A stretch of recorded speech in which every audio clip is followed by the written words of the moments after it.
The 2024 presidential campaign has just been tossed into an enormous upheaval thanks to an unprecedented and absolutely unforeseeable incident. Donald Trump went on the campaign trail and said some crazy things at a town hall. The mainstream media is absolutely scrambling so that they can follow up with fact-checking and intensive questioning. Even Trump's staunchest supporters do not believe he is going to be able to withstand this scrutiny. Yeah, of course I'm kidding. Like sometimes that double standard, oh, God, please. Yesterday was the 25th anniversary of the West Wing, and I just got caught up in that fantasy world. So, yeah. Yesterday was same old, same old. Donald Trump in public saying crazy things and the mainstream media saying ho-hum, ho-hum. And then, of course, when is Kamala going to give us more policy positions? Amongst all the crazy things he said yesterday, Trump went after the John Deere company, one of Heartland America's iconic companies.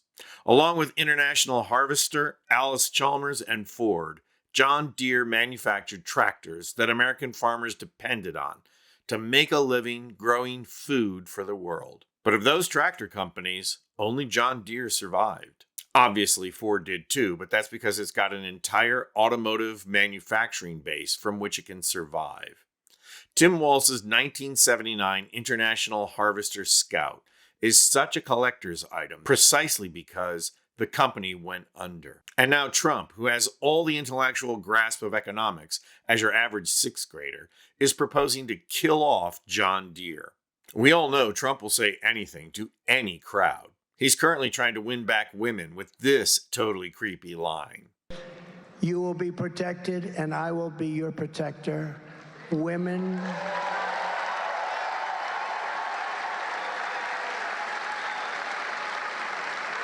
will be happy, healthy, confident, and free.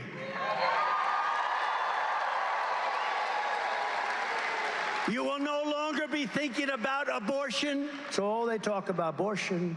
Woof. Donald, please go back to talking about dating your daughter. Even that is less creepy than what you just said. But now, Trump is trying to pander to blue-collar workers and farmers by going after John Deere for shifting some manufacturing to Mexico. Let's listen to Trump going off the wall with his off-the-cuff proposal. And if they get in, your energy costs are going through the roof. Okay, they're going to go through the roof. You won't have a farm very long. I will tell you that. I just noticed behind me John Deere tractors. I know a lot about John Deere. I love the company, but as you know, they've announced a few days ago that they're going to move a lot of their manufacturing business to Mexico. I'm just notifying John Deere right now. If you do that, we're putting a 200% tariff on everything that you want to sell into the United States, so that if I win, John Deere is going to be paying a 200%. They haven't started it yet. Maybe they haven't even made the final decision yet, but I think they have. John Deere is going to, and anybody else that does this, because it's hurting our farmers, it's hurting our manufacturing. And if you do that, you're going to have a 200% tariff put on the product that you make in Mexico, right across the border. They think they're going to make product cheaper in Mexico and then sell it in for the same prices they did before, make a lot of money by getting rid of our labor and our jobs, and really a great name, because John Deere is a great name. I buy a lot of John Deere, tremendous. I'm one of their big customers. I buy a lot of John Deere product as a private person.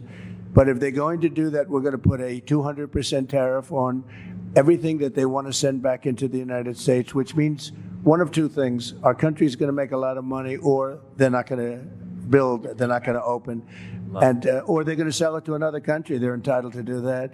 If they want to build in the country, in the United States, there's no tariff. You can go ahead and you can build in any one of the 50 states. You can go ahead.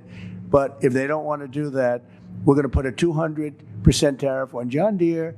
And you know what's going to happen? They're going to announce very shortly, if they think I'm going to win, or if I do win, they're going to announce that they're not going to build in Mexico.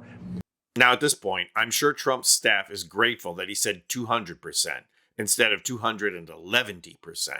But it was an absolutely made-up figure that came to him in the moment. So here you have, straight from the horse's mouth, or another part of the anatomy, a policy position. You know, the kind of policy position that Harris never gives, like expand the child tax credit to provide a $6,000 tax cut to families with newborn children, or expand the startup expense tax deduction for new businesses from $5,000 to $50,000, or provide first-time home buyers with up to $25,000 to help with their down payments. You know, those kind of non-existent policy proposals. Well, Trump's proposal would essentially kill John Deere, and for doing something that several manufacturers are already doing. And Trump has made these promises before about keeping jobs in America. Back in 2016, Trump promised carrier manufacturing employees in Indiana that he would save their jobs from going to Mexico. And in the end, he did nothing except call Carrier and tell them to take the deal that the state of Indiana was offering. So, Mr. Art of the Deal failed to do as he promised and made no deal. And the media made no big deal about it. And then he tried to get out of his failure by lying about the numbers. What a surprise. With John Deere, however, Trump is completely out of his league. A 200% tariff on an American company is cutting off your nose to spite your face. Nobody is rooting for American companies to go chase cheaper labor costs abroad. But the answer is neither in state tax breaks nor in tariffs, which only consumers pay, not governments. Instead, there needs to be a federal policy. You know, kind of like what the Biden administration did with the CHIPS Act, that will incentivize companies to manufacture in the U.S. with federal tax breaks, incentives, and yes, actual investment. Oh, and by the way, an increase in manufacturing jobs in America, thanks to Biden and the CHIPS Act.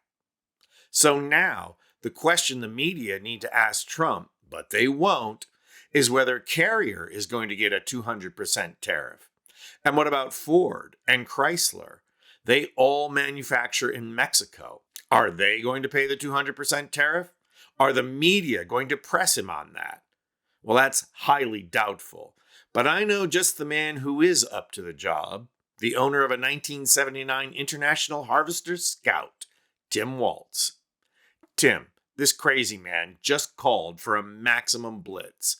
Go burn him long. I'm Anthony Vincent Gallo for Occupy Democrats.